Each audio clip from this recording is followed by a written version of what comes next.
اعوذ باللہ من الشیطان الرجیم بسم اللہ الرحمن الرحیم اللہم صلی علی سیدنا محمد وعلی آل محمد کما صلیت علی ابراہیم وعلی آل ابراہیم انک حمید مجید اللہم بارک علی محمد وعلی آل محمد کما بارکت علی ابراہیم وعلی آل ابراہیم انک حمید مجید۔ باری تعالیٰ کا لاکھ لاکھ شکر ہے کہ اس نے پہلے تو انسان بنایا اور انسان ہونے کے بعد محمد مصطفیٰ صلی اللہ علیہ وآلہ وسلم کی امت کے ساتھ منسوب فرمایا، اور امت کے ساتھ منسوب کرنے کے بعد ابو جہلوں کی سوچ فکر سے پاک رکھا۔ آج جس موضوع پہ میں تھوڑی سی بات کرنا چاہوں گا، چونکہ اس وقت تھکاوٹ کا احساس بھی بہت شدت کے ساتھ، اور دوسرا میں کوئی اتنا زیادہ بولنے کی کنڈیشن میں بھی نہیں ہوں، لیکن ایک بات ایک میرے ذہن میں آ جائی اور میں نے کہا کہ چلو جو چیز بندے کے ذہن میں آتی ہے تو ضروری ہوتا ہے کہ بندہ اس کو فی البدیہہ طور پر ہو بہو اس کو بیان کر دے، تاکہ اس بات کی ذائقہ بھی رہے اور اس بات کا اثر بھی کسی حد تک دیر پاؤ۔ تو بات یہ ہے کہ آپ نے سنا ہوگا بہت دفعہ کہ بعض لوگ ہم کہتے ہیں یہ کم ظرف ہیں، یہ اعلیٰ ظرف ہیں۔ تو ہم کیسے پہچان سکتے ہیں، کیسے پہچان کر سکتے ہیں کہ کم ظرف کون اور اعلیٰ ظرف کون ہے؟ میں جس کو کہتے ہیں نا کہ ایک بلائنڈ سی سٹیٹمنٹ دے کر میں آگے جاؤں گا، اور بلائنڈ سی سٹیٹمنٹ دینے کے بعد اس سٹیٹمنٹ کو انشاءاللہ میں آئی ٹرائی مائی بیسٹ کہ اس کو میں اس وے میں لے جاؤں تاکہ وہ عام لے مین کے لیے بھی انڈرسٹینڈیبل پوزیشن میں ہو سکے۔ تو کسی سے پوچھا گیا کہ کم ظرف اور اعلیٰ ظرف کی پہچان کیا ہے، تو بڑا مشہور اور معروف جملہ ایک ہی لفظ میں بیان کیا گیا، وہ اس طرح بیان کیا گیا کہ وہ بندہ جس کی محفل میں کوئی بیٹھ کر اپنے آپ کو چھوٹا سمجھے وہ کم ظرف ہے، اور جس کی محفل میں بندہ اپنے آپ کو کم چھوٹا نہ سمجھے، مطلب اپنے آپ کو وہ احساس سے انسانیت اور احترام آدمیت سے نیچے نہ اترے، تو وہ بڑا آدمی ہے۔ اور پھر ایک بڑی زبردست بات اور بڑی کام کی بات، اسی تناظر میں مولا کائنات مولا علی علیہ السلام سے کسی نے پوچھا کہ یا علی کم ظرف اور اعلیٰ ظرف کی پہچان کیا ہوگی؟ تو مولا نے وہ سنہری اور جس کو کہتے ہیں کہ ایک نایاب ترین جملہ ارشاد فرمایا۔ مولا نے فرمایا جی کہ ہر وہ بندہ، ہر وہ انسان جس کے ساتھ آپ نیکی کریں اور نیکی کرنے کے بعد وہ آپ کو اس کا الٹا اثر دے تو وہ کم ظرف ہے، اور جس کے ساتھ آپ نیکی کریں اور وہ نیکی کرنے کے بعد جھک جائے، سبمسو فارم میں ہو جائے، سب آرڈینیٹڈ فارم میں ہو جائے اور اپنے آپ کو ایک انکساری اور عاجزی کا ایک مرکب بنا لے، تو وہ سمجھ جائیں کہ وہ بڑا آدمی ہے۔ اور اعلیٰ ظرف ہے، اس میں یہ صفت نہیں ہوتی۔ اور اعلیٰ ظرف کی ایک بہترین ایک اور بات بھی میں آپ کے ساتھ شیئر کر دوں۔ اعلیٰ ظرف لوگ وہ ہوتے ہیں نا کہ جن کے پاس جب آپ جاتے ہیں آپ خود بخود اپنے آپ کو مطمئن سا محسوس کرتے ہیں۔ اس سے بھی میں دو تین باتیں شیئر کر کے پھر میرا خیال ہے آپ تک میری بات پہنچے گی اور آپ اس کو زیادہ اچھے طریقے سے میری بات کو پہنچ دیں گے۔ جو اللہ نے جو انسان پیدا کیے نا، ان انسانوں کی جو روح ہیں، جو ان کے انٹرنل سٹرکچر ہے، ایکسٹرنل کی بات نہیں کر رہے، انٹرنل سٹرکچر، وہ تین قسم کی جو کہتے ہیں نا ایٹریبیوٹس کے اوپر مشتمل ہیں، جس میں مین جو ان کی اکائی ہے، ایک ہوتی ہیں آپ کی ایول، آپ کی سوائل، ایک ہوتی ہیں آپ کی اینجل سوائل، اور ایک ہوتی ہیں آپ کی ہیومن سوائل۔ اب جو ہیومن سوائل ہوتی ہے نا، وہ ہوتی ہیں ایسے لوگ جو لوگ انسان رہ کر انسان کے طور طریقے سے اپنے آپ کو آگے لے کر چلے، مطلب انسان کے کبھی وہ پل میں تولا ہے، پل میں ماشا ہے، انسان کیا ہے، کبھی اس کو خوشی ہوتی ہے، کبھی اس کو غمی ہوتی ہے۔ بٹ جو ایول لوگ ہوتے ہیں یا ایول جو سوائل ہوتی ہیں، وہ کیا ہوتی ہیں؟ جو ہر وقت اپنے آپ کو بڑھانے چڑھانے میں لگے رہیں۔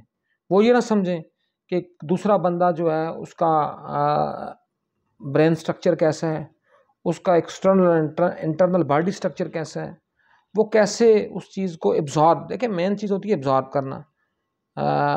مشہور و معروف شاعر ہیں جناب میاں محمد بخش رحمۃ اللہ تعالیٰ علیہ، وہ فرماتے ہیں نا، میاں بخش نے کتنی زبردست بات کی، انہوں نے کہا نا کہ جی کہ کبھی زندگی میں آپ کسی بندے کو اس طرح جج نہیں کر سکتے کہ کون سا بندہ کس لیول کے اوپر ہے۔ اس کو جج کرنے کا صرف ایک کرائٹیریا ہے، اس کو جج کرنے کا کرائٹیریا کیا ہے جی کہ کبھی بھی جو نیچ لوگ ہوتے ہیں نا، وہ کیا فرماتے ہیں کہ نیچاں دی اشنائی کولوں فیض کسی نہ پایا۔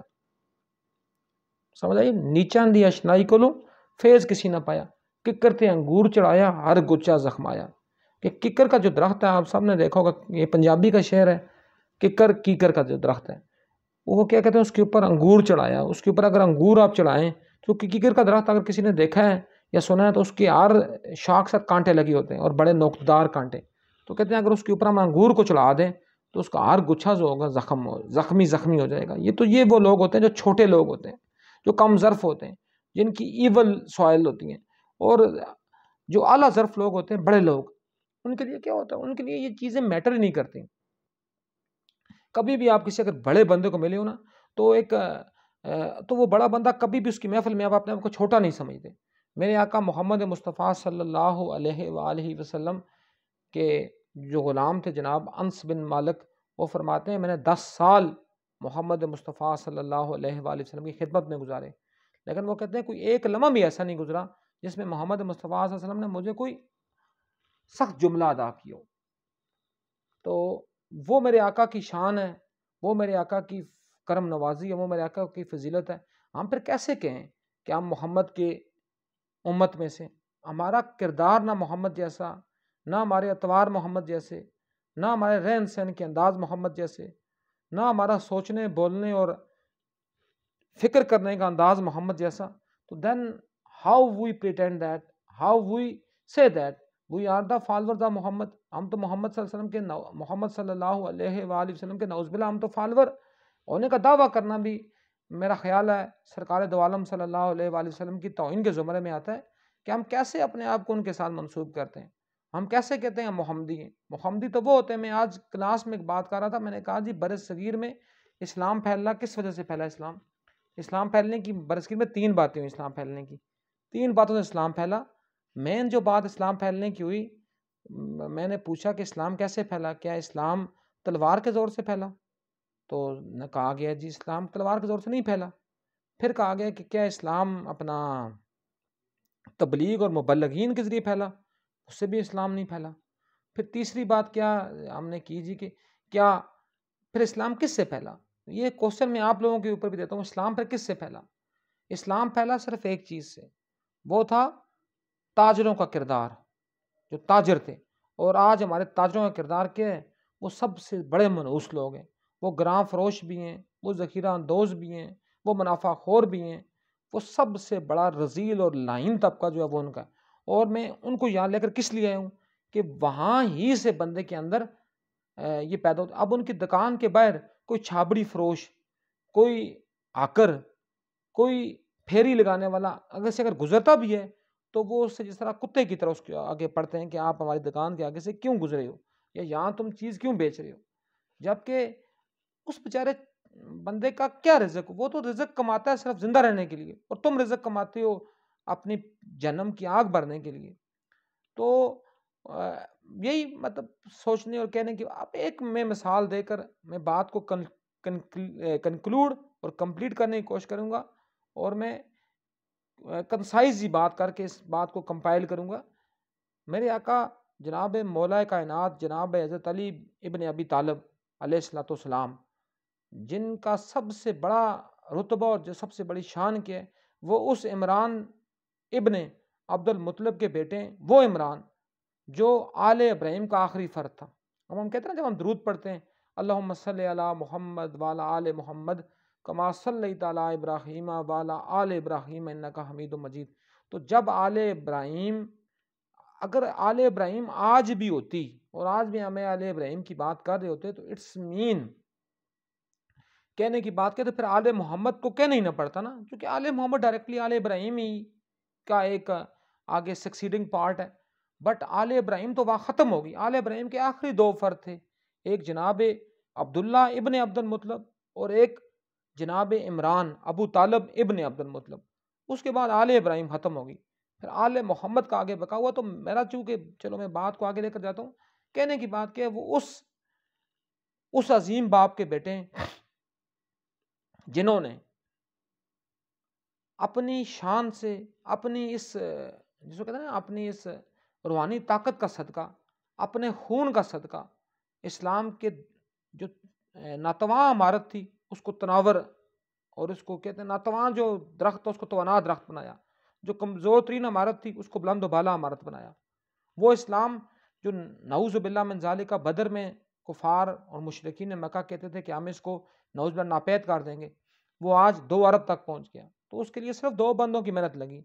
ایک بی بی فاطمہ کی والدہ محترمہ جناب خدیجہ الکبریٰ سلام اللہ علیہا کا مال، اور ایک علی کے والد جناب ابو طالب علیہ السلام کی اولاد کا خون.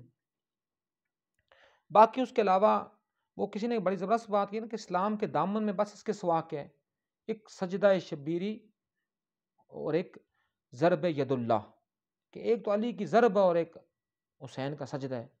تو بات میں وہ کرنا چاہ رہا تھا کہ جناب مولا کائنات کے ظاہری دور خلافت میں مولا کے غلام جو تھے یا مولا کے جو صحابی بھی تھے ساتھ، جناب قمبر، وہ ان کے ساتھ کوفہ کی مارکیٹ میں نکلتے ہیں. تو مولا نے کیا فرمایا، وہ علی جو اس وقت تقریباً 40 لاکھ مربع میل کا حکمران تھا، اس علی نے کہا کہ اے قمبر، دکان کے اندر وہ گئے تو انہوں نے کہا اس دکان کے اندر 2 کپڑے پسند کرو، ایک کپڑا انتہائی مہنگا ہو، انتہائی قیمتی ہو، اور ایک کپڑا کم تر ہو جو اتنا مہنگا نہ ہو. تو جناب قمبر نے سوچا چونکہ کم تر کپڑا یہ مجھے لے کر دیں گے اور جو اعلیٰ درجے کا کپڑا ہوگا وہ اپنے لیے رکھیں گے، تو میں قربان جاؤں. اس مثال سے میرا خیال آپ سمجھ جائیں گے، اور میں اس بات کو یہاں ہی ختم کر دوں گا کہ چھوٹا بڑا بندہ کون ہے اور بڑا بندہ کون ہے، اعلیٰ ظرف کون ہے اور کم ظرف کون ہے. صرف ایک بات سے، صرف اسی ایک پوائنٹ سے میں اس بات اپنی کو کنکلوڈ کر کے ختم کرتا ہوں. اور میں اس کے اوپر ایک اور ویڈیو بناؤں گا انشاءاللہ، کیونکہ یہ 2 موضوعات ہیں، ایک جو چھوٹا بندہ اور بڑا بندہ، ایک کم ظرف اور اعلیٰ ظرف. میں ایک کو آج کا عنوان دے رہا ہوں اور دوسرے کو میں انشاءاللہ بعد میں عنوان دوں گا، بلکہ اس کے ساتھ جو سکسیڈنگ ہوگی اس کے ساتھ میں اس کو میچ کروں گا، کیونکہ بعض باتیں مجھ سے لازمہ رہی بھی ہیں، لیکن چونکہ میں بہت لیٹ ہو رہا ہوں، میں بات کو کنکلوڈ کر کے مولا کی اسی کول پر ختم کر دوں گا. تو جب اس دکان والے نے کپڑے کے تھان کاٹے تو اس نے جو یمنی جو کپڑا تھا اس نے وہ ایک طرف کیا، اور جو عام کپڑا تھا اس کو اس نے دوسری طرف رکھا. تو جب انہوں نے کپڑا مولا لے کر نکلے باہر تو قمبر نے کپڑے اٹھائے ہوئے تھے، تو جب وہ گھر پہنچے تو مولا نے کہا کہ اے قمبر، یہ جو مہنگا کپڑا یہ تیرا ہے اور جو سستا کپڑا وہ میرا ہے. تو جناب قمبر اسی وقت کانپ کے انہوں نے کہا کہ اے علی علیہ السلام، اے میرے آقا، میں نے تو مہنگا کپڑا آپ کے لیے خریدا تھا اور سستا کپڑا اپنے لیے. انہوں نے کہا کہ اے قمبر، ہم دونوں بحیثیت انسان برابر ہیں، بے شک میں اہل بیت کے ایک اعلیٰ ترین فرد ہوں، لیکن بحیثیت انسان ہم دونوں برابر ہیں. میری عمر کے 60 سال گزر چکے ہوئے ہیں، مجھے مہنگے کپڑے کی کیا ضرورت ہے، مہنگا کپڑا تیرے لیے، تو جوان ہے. تو یہ ہوتی ہے بات ایک بڑے بندے کی اور ایک چھوٹے بندے کی. اور اس ویڈیو کو میں بڑے بندے اور چھوٹے بندے سے ہی منسوب کر کے میں اپنی بات کمپلیٹ کرتا ہوں، اس یقین کے ساتھ کہ ہم میں سے ہر بندہ اپنے آپ کو بڑا بندہ بنائے گا.